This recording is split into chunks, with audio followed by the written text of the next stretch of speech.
Assalamualaikum warahmatullahi wabarakatuh. Selamat pagi, siang, malam, semuanya. Dan yang terhormat kepada Bapak Tirta sebagai dosen pengampu agregat. Perkenalkan, kami dari kelompok 9 akan membahas mengenai masalah komunitas rokok, alkohol, dan narkoba di sekolah. Baik, sebelumnya kita perkenalkan diri terlebih dahulu. Di sini kami beranggotakan 3 orang. Yang pertama ada saya sendiri, Laila Anggreni Putri dengan NIM 2100831. Kemudian ada Santika dengan NIM 2101788. Dan juga ada Sofi Nastiani dengan NIM 2106563. Baik, di sini kami akan langsung masuk ke dalam pembahasan. Di sini kami akan membahas mengenai pengertiannya, ada data penyebab, ada faktor resiko, ada dampak penggunaan, dan juga promosi kesehatan yang sesuai terhadap masalah yang kami ambil. Baik, tanpa berlama-lama, saya akan menerangkan apa sih itu pengertian dari rokok terlebih dahulu dari pembahasan yang lain-lain. Baik, di sini rokok adalah satu produk tembakau yang dimaksud untuk dibakar dan dihisap atau dihirup asapnya. Jadi yang termasuk rokok itu ada rokok kretek, rokok putih, rokok cerutu, atau bentuk lainnya yang dihasilkan dari tanaman nikotin tabakum. Asap dari rokok ini mengandung nikotin dan tar dengan atau tanpa bahan tambahan lainnya. Nah, rokok juga merupakan salah satu penyebab kematian utama di dunia dan merupakan salah satu produk legal yang membunuh hingga setengah penggunanya. Kebiasaan merokok sedikitnya menyebabkan 30 jenis penyakit pada manusia. Pada kenyataannya, kebiasaan rokok ini memang sangat susah dihilangkan. Terlebih lagi, untuk sekarang kaum pelajar juga sudah mengenal apa sih itu rokok. Nah, di sini juga saya akan membahas apa sih itu alkohol. Nah, jadi alkohol ini adalah minuman yang beralkohol yang mengandung kisaran konsentrat alkohol dari mulai 0,5% hingga 54%. Nah, minuman beralkohol ini adalah minuman cair apapun yang mengandung tidak kurangnya 0,5%. Nah, minuman beralkohol ini didefinisikan sebagai cairan yang mengandung alkohol atau etanol dan dimaksudkan untuk dikonsumsi. Kemudian, alkohol juga merupakan faktor penyebab berbagai penyakit seperti berbagai jenis kanker, penyakit jantung iskemik, obesitas, stroke iskemik, dan juga sirosis hati. Dan yang kita ketahui, alkohol ini sekarang sudah masuk ke dalam lingkungan sekolah, terlebih lagi banyaknya kenakalan remaja yang rata-rata mereka sudah mengenal apa itu alkohol dan mereka juga sudah mulai mengonsumsi alkohol. Nah, di sini juga untuk rokok, alkohol, dan juga narkoba itu saling berkesinambungan ya. Nah, di sini narkoba merupakan singkatan dari narkotika, psikotropika, dan juga bahan adiktif lainnya. Artinya, narkoba dapat menyebabkan kecanduan atau adiksi seperti rokok. Rokok juga pasti akan bisa kecanduan gitu bagi penggunanya. Nah, definisi lain juga menyebutkan bahwa narkotika ini memiliki suatu hal yang dapat menghilangkan rasa sakit dan nyeri, dan juga dapat menimbulkan efek samping stupar atau bengong. Jadi, rata-rata mungkin orang di luar sana atau mungkin sekarang di lingkungan sekolah untuk menghilangkan rasa pusing, mereka bisa mengkonsumsi narkoba. Nah, itu narkoba sekarang itu banyak disalahgunakan. Nah, di sini juga dijelaskan bahwa narkoba itu disebut pembius. Nah, di sini juga ada istilah narkoba lainnya, itu ada nafza atau narkotika, psikotropika, dan zat adiktif lainnya. Nah, artinya itu bahan obat ini dapat dikonsumsi, diminum, dihisap, dihirup, dan ditelan atau disuntikan, yang akan mempengaruhi pada fungsi kerja otak, dan bila dikonsumsi terus-menerus akan menyebabkan gangguan pada kondisi fisik, psikis, dan fungsi sosial lainnya. Dan narkotika ini juga bisa menyebabkan ketergantungan apabila tidak direhab. Nah, di sini juga ada kasus-kasus penyalahgunaan narkoba sudah tidak menyasar kalangan tertentu, namun juga sudah menyasar berbagai kalangan masyarakat. Terlebih lagi, untuk narkoba ini tuh sudah menyasar kalangan anak-anak sekolah atau anak-anak remaja. Nah, bahwa diketahui juga bersama bahwa penyalahgunaan narkoba itu dapat memberikan efek yang sangat negatif dan tidak dan membahayakan nyawa si pengguna. Tidak hanya itu, narkoba juga dapat mengancam masa depan negara karena hancurnya generasi muda dari berbagai kalangan. Dapat disimpulkan bahwa jika narkoba ini dikonsumsi atau sudah dikenal oleh uh, pelajar atau sudah menyebar di lingkungan sekolah, tentunya akan menghancurkan generasi penerus bangsa. Baik, setelah kita mengetahui apa sih itu narkoba, apa sih itu rokok, dan apa sih itu alkohol, nah di sini juga kami akan menjelaskan berapa sih banyak data pengguna rokok yang ada di Indonesia. Untuk data epidemiologi akan dibahas oleh rekan saya. Kepada Santika, saya persilahkan. Baik, terima kasih. Nah, selanjutnya itu yaitu data pengguna rokok. Angka prevalensi rokok pada anak sebesar 3,44% atau di usia di bawah 18 tahun atau usia anak sekolah. Angka ini turun 25 bps dari tahun sebelumnya sebesar 3,69%. Angka ini juga memperkuat tren penurunan prevalensi perokok anak sejak 2018 yang sebesar 9,65%. Kemudian turun sebesar 3,87% pada tahun 2019 dan 3,81% pada tahun 2020. Selanjutnya, nah, lalu di sini juga ada data pengguna alkohol. Konsumsi alkohol oleh penduduk umur lebih dari 15 tahun dalam 1 tahun terakhir dapat disimpulkan dari data ini bahwa angka pengguna alkohol di perkotaan dan pedesaan pada tahun 2021 sampai 2022 ini menurun dibandingkan dengan tahun 2020. Selanjutnya, lalu di sini juga ada data pengguna narkoba.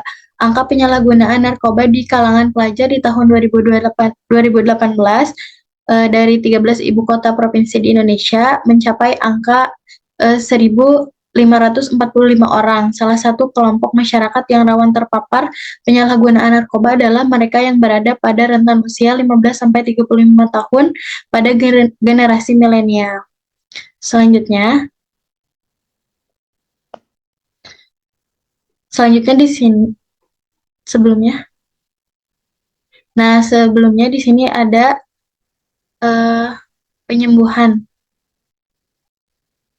Turun lagi. Nah, penyembuhan yang dapat dilakukan yaitu dengan kondisi penyalahgunaan nafza yang kurang produktif ini, kurang dukungan keluarga, dan penyakit penyerta yang membutuhkan perawat intensif. Pelayanan rehabilitasi medis rawat inap jangka panjang diberikan. Lalu mekanisme rehabilitasi mencakup pemeriksaan dan penerimaan, detoksifikasi, dan unit masuk. Lalu di sini juga ada tahap rehabilitasi sosial terdiri dari yang pertama itu ada primary program. Nah, program ini memerlukan lingkungan dan komunitas untuk menunjukkan rasa kasih sayang terhadap penyalahguna dan setiap orang yang tinggal di lingkungan tersebut. Lalu di sini ada re-entry yang mencakup komunikasi terapeutik. Lalu ada aftercare untuk membantu penyalahguna nafza menjalani tahap pemulihan. Tahap ini memerlukan langkah pembangunan tambahan. Selanjutnya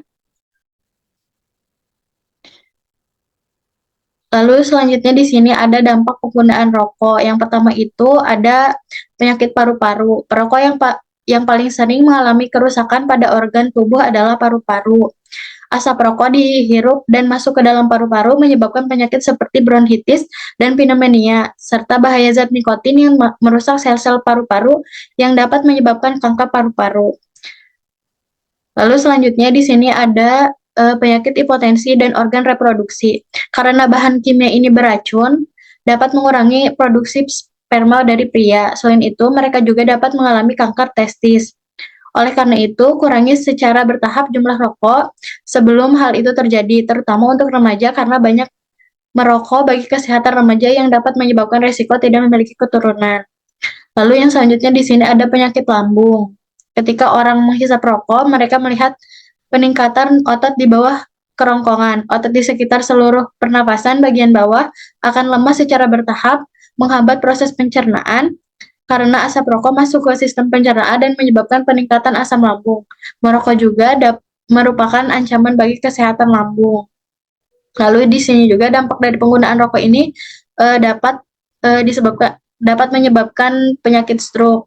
Perokok aktif beresiko menderita serangan stroke karena efek samping rokok dapat melemahkan pembuluh darah, yang melemahkan pembuluh darah dan menyebabkan serangan radang di otak. Meskipun individu tersebut tidak memiliki riwayat darah tinggi atau penyakit lain yang menyebabkan stroke, hal-hal ini meningkatkan resiko stroke. Kandungan kimia rokok seperti nikotin, tar, karbon monoksida, dan gas oksidan adalah penyebab dari stroke. Selanjutnya,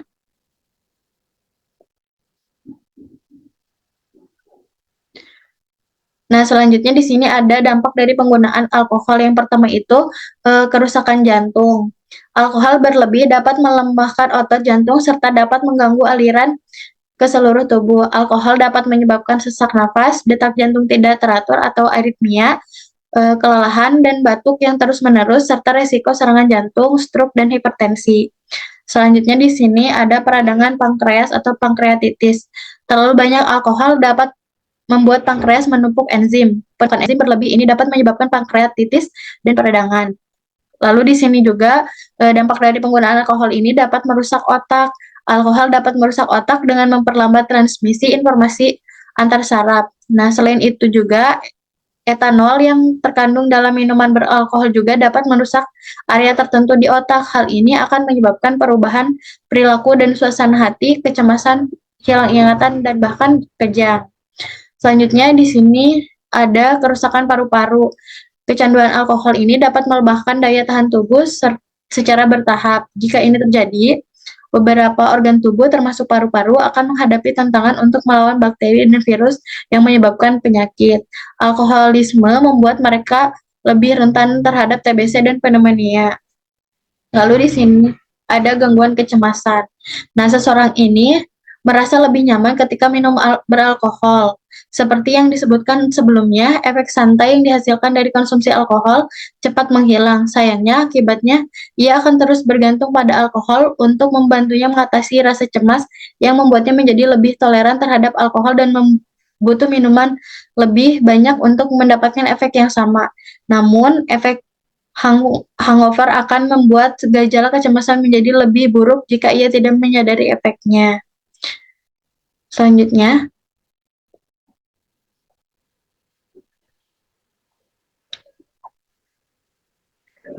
lalu di sini ada dampak dari penggunaan narkoba. Yang pertama itu dampak fisik yang dapat terjadi. Yang pertama itu gangguan pada sistem syaraf seperti kejang-kejang dan halusinasi. Lalu di sini juga ada gangguan kesadaran, kerusakan syaraf tepi, gangguan pada jantung dan pembuluh darah kardiovaskuler. Lalu yang ketiga, gangguan peredaran darah, gangguan pada kulit dermatologis. Contohnya itu seperti penanahan atau abses, alergi, dan eksim. Yang keempat, ada gangguan pada paru-paru. Contohnya itu seperti penekanan pada fungsi pernapasan, kerusakan bernafas, dan perangsangan jaringan paru-paru. Lalu yang kelima ini ada gangguan endokrin, seperti penurunan fungsi hormon reproduksi, estrogen, progesteron, testosteron, serta gangguan fungsi seksual dapat berdampak pada kesehatan reproduksi. Selanjutnya,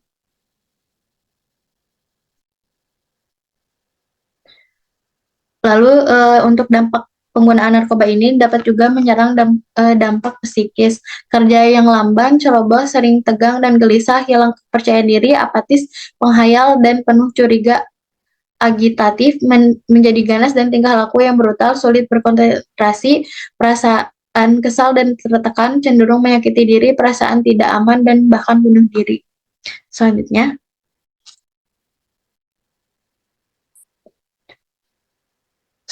di sini juga ada dampak dari penggunaan narkoba ini ada dampak sosial. Yang dapat terjadi itu seperti gangguan mental, antisosial, dan asusila, dikucilkan oleh masyarakat, merepotkan dan menjadi beban keluarga, pendidikan terganggu, dan juga masa depan yang tidak tertentu. Selanjutnya, lalu di sini juga ada faktor risiko masalah pengguna rokok. Faktor risiko masalah pada perilaku merokok di usia remaja dapat mempengaruhi dipengaruhi oleh lingkungan, yakni teman-teman sebaya biasanya. Faktor yang paling berpengaruh membentuk remaja laki-laki untuk merokok karena merupakan identitas remaja ketika bercengkrama dengan teman sebaya pada usia remaja. Bercengkrama tanpa rokok merupakan hal yang tabu. Pola komunikasi dengan keluarga yang kurang efektif juga dapat mempengaruhi remaja untuk merokok. Selanjutnya,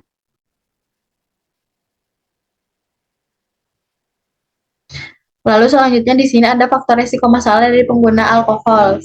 Sebagai negara yang besar, Indonesia tidak memiliki banyak informasi tentang perubahan aturan yang berdampak pada kesehatan.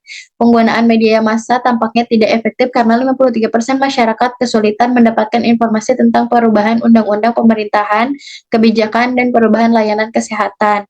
Untuk menyelesaikan masalah yang ditimbulkan oleh temuan penelitian di atas, diperlukan program promosi kesehatan yang intensif. Selanjutnya,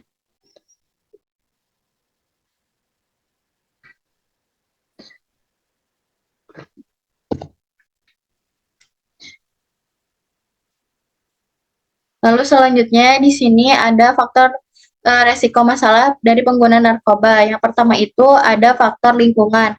Kenapa faktor lingkungan? Kondisi keluarga, perilaku, dan interaksi dengan orang yang pengguna narkoba adalah beberapa faktor lingkungan yang dapat mempengaruhi kecanduan narkoba, dan faktor ini merupakan faktor utama dalam awal penggunaan narkoba. Lalu di sini juga ada faktor genetika. Kenapa faktor genetika? Karena gen dapat berperan dalam penundaan dan mempercepat perkembangan penyakit. Selanjutnya di sini yang terakhir ada penggunaan obat berulang biasanya menyebabkan perubahan pada otak. Obat adiktif dapat menyebabkan perubahan fisik pada beberapa sel saraf otak atau neuron. Perubahan ini tidak dapat kembali normal bahkan setelah penghentian obat. Selanjutnya. Baik, selanjutnya akan dilanjutkan oleh rekan saya, Sopri. Selanjutnya yaitu di sini ada materi terakhir nih teman-teman, yaitu tentang promkes atau promosi kesehatan terkait masalah rokok, alkohol, dan narkoba di kalangan remaja. Di sini yang pertama yaitu ada upaya preventif. Nah, apa sih yang dimaksud dengan upaya preventif? Upaya preventif adalah usaha dalam menanggulangi kejahatan baik dengan menggunakan kebijakan, tindakan-tindakan yang diambil sebelum terjadinya kejahatan, yang tujuannya ialah agar kejahatan itu tidak terjadi. Dengan kata lain, upaya preventif ini merupakan suatu upaya untuk mencegah atau mengatasi agar jangan sampai terjadi kenakalan anak. Nah, tindakan preventif ini merupakan suatu tindakan yang akan dapat mencegah timbulnya kenakalan remaja. Nah, di sini ada beberapa usaha untuk upaya preventif ini. Yang pertama yaitu usaha mengenal dan mengetahui secara ciri umum dari masalah remaja. Yang kedua yaitu mengetahui kesulitan-kesulitan yang secara umum dialami remaja. Karena setiap remaja ini tidak selalu sempurna, dan salah satu penyebab kenakalannya yaitu kekurangan atau kelemahan yang tidak diterima oleh remaja atau individu tersebut. Yang ketiga yaitu usaha pembinaan remaja. Usaha pembinaan remaja ini bertujuan untuk memperkuat sikap mental remaja agar mampu menyelesaikan masalah yang dihadapinya. Nah, beberapa upaya atau prokes preventif ini yaitu yang pertama pemberian informasi atau penyuluhan, yang kedua bimbingan kelompok, dan pelayanan mediasi. Selanjutnya,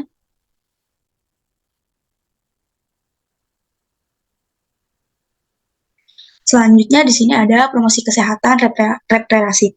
Nah, upaya penanggulangan secara represif seperti tertulis menurut Yulia dan Gunarsa adalah suatu usaha atau tindakan untuk menindas dan menahan kenakalan remaja sesering mungkin atau menghalangi timbulnya peristiwa yang lebih kuat. Upaya ini bisa diwujudkan dengan jalan memberi peringatan atau hukuman kepada remaja terhadap setiap pelanggaran yang dilakukan setiap remaja. Bentuk hukuman tersebut bersifat psikologis, yaitu mendidik dan menolong agar mereka menyadari akan perbuatannya dan tidak akan mengulangi kesalahannya. Nah, di sini ada beberapa upaya untuk prokes represif. Yang pertama, memberi nasihat secara langsung kepada anak yang bersangkutan agar anak tersebut meninggalkan kegiatannya yang tidak sesuai dengan norma. Yang kedua, membicarakan dengan orang tua anak yang bersangkutan dan dicarikan jalan keluar untuk anak tersebut. Yang terakhir yaitu sebagai langkah terakhir, masyarakat untuk lebih berani melaporkan kepada yang berwajib tentang adanya perbuatan dengan disertai bukti-bukti yang nyata. Untuk upayanya yaitu bisa home visit dan konseling individual kelompok. Yang terakhir yaitu ada promosi kesehatan kuratif dan rehabilitatif. Nah, tindakan kuratif yaitu membimbing anak yang sudah terlanjur melakukan kesalahan, adapun pencegahan jenis ini lebih menitik beratkan kepada pencegahan kenakalan yang bersifat sudah terjadi.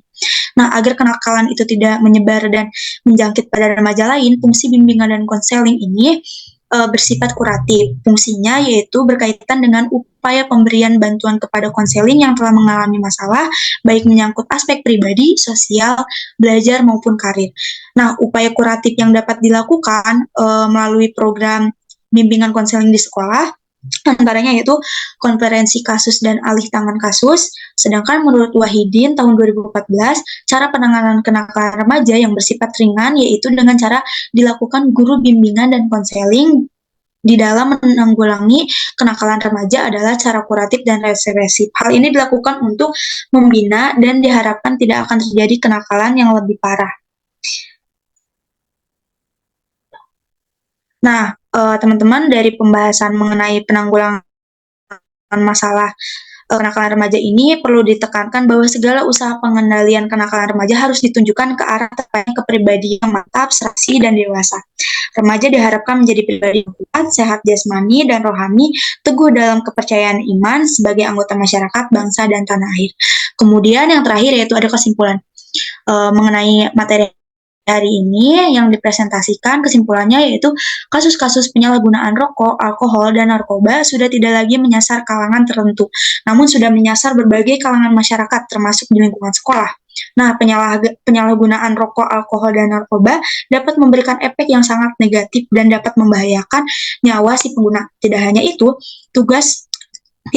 tiga masalah tersebut dapat mengancam masa depan bangsa dan negara karena hancurnya generasi muda dari berbagai kalangan.